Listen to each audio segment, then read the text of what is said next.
அதிமுக உட்கட்சி விவகாரம் தொடர்பாக விசாரணை நடத்த தேர்தல் ஆணையத்திற்கு விதித்த தடை நீக்கம். OP ரவீந்திரநாத், புகழேந்தி உள்ளிட்டோர் தொடுத்த வழக்கில் சென்னை உயர்நீதிமன்றம் தீர்ப்பு.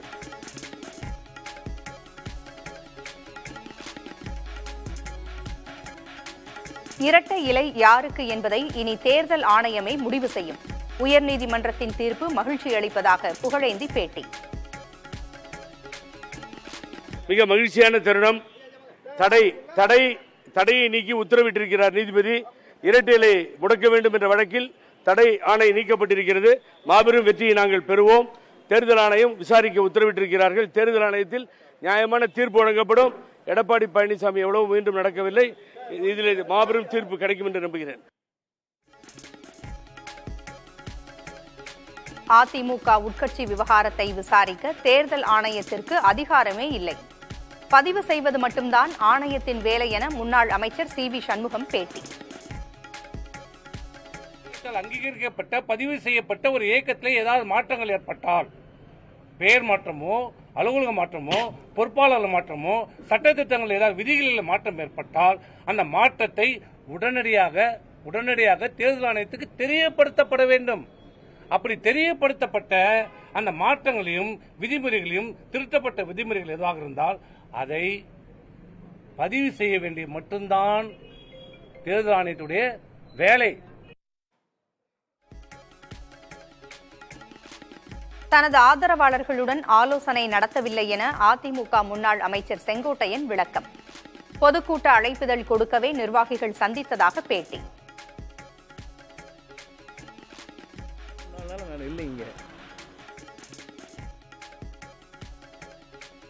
ஜெயலலிதாவால் வித்திடப்பட்ட அத்திக்கடவு திட்டத்திற்கு உரிமை கொண்டாட யாருக்கும் தகுதியில்லை.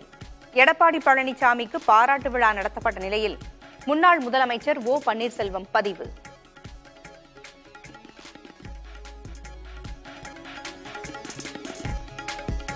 அதிமுக கூட்டணியில் தேமுதிகவிற்கு ராஜ்யசபா இடம் உள்ளது.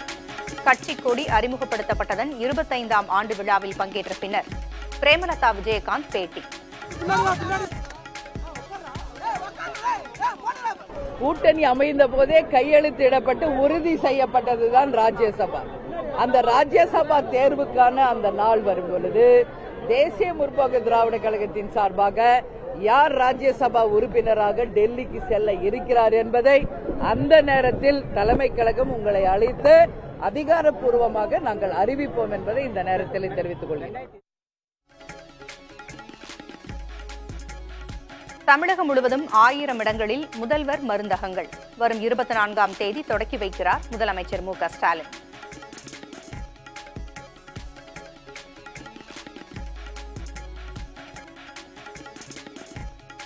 சென்னை அசோக் நகரில் 9ஆம் வகுப்பு மாணவனுக்கு பாலியல் தொல்லை. தனியார் பள்ளி ஆசிரியர் போக்சோ சட்டத்தின் கீழ் கைது.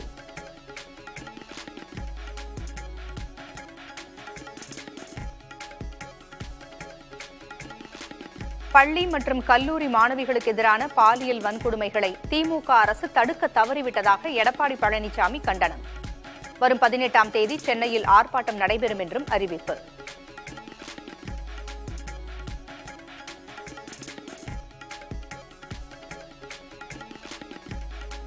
தமிழகத்தில் அதிகரிக்கும் பாலியல் வன்கொடுமைகளை தடுப்பது தொடர்பாக தலைமைச் செயலாளர் முக்கிய ஆலோசனை. DGP சங்கர் ஜிவால் மற்றும் பல்வேறு துறை செயலாளர்கள் பங்கேற்பு.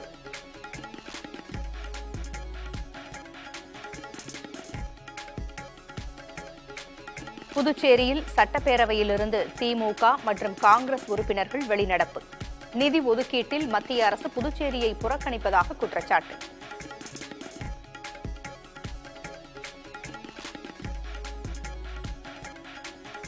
புதுச்சேரி பேரவையில் சபாநாயகர் இருக்கைக்கு முன் அமர்ந்து தர்ணாவில் ஈடுபட்ட சுயேட்சை MLA கூட்டத்தொடர் முழுவதும் சஸ்பெண்ட் செய்து நடவடிக்கை.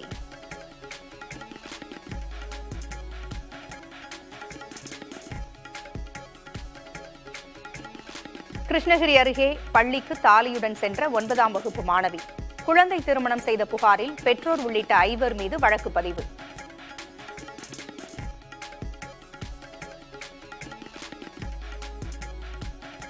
சமீப நாட்களாக ஏறுமுகத்தில் இருந்த ஆபரண தங்கத்தின் விலை இன்று ஒரே நாளில் சவரனுக்கு 960 ரூபாய் சரிவு. ஒரு சவரன் 63,520 ரூபாய்க்கு விற்பனை.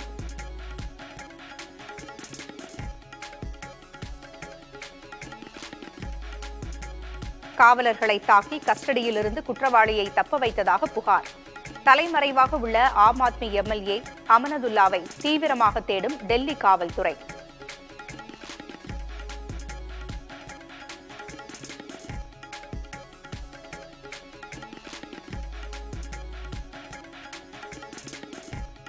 ஐசிசி சாம்பியன்ஸ் டிராபிக்கான ஆஸ்திரேலிய அணியின் கேப்டனாக ஸ்டீவன் ஸ்மித் நியமனம்.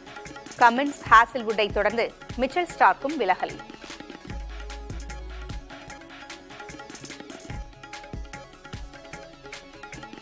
திரைத்துறையில் தங்களது சாம்ராஜ்யம் தொடர ஏதுவாக ராம் சரணுக்கு ஆண் வாரிசு பிறக்க வேண்டும் என்று விரும்பினேன். பிரபல தெலுங்கு நடிகர் சிரஞ்சீவியின் சர்ச்சை கருத்திற்கு வலுக்கும் கண்டனங்கள். మా గ్రాండ్ డాటర్స్ ఉన్నట్టు ఉండదు. ఒక లేడీస్ హాస్టల్ వార్డెన్ లాగా ఉంటుంది నాకు. లేడీస్ హాస్టల్ వార్డెన్ లాగా చుట్టూ ఆడపిల్లలే, ఒక్క మగాడు. చరణ్ ఈసారికి సరే ఇంకొక అబ్బాయిని కంటరా, మన లెగసీ కంటిన్యూ అవ్వాలరా అని కోరిక తనకి. అసలు ఈ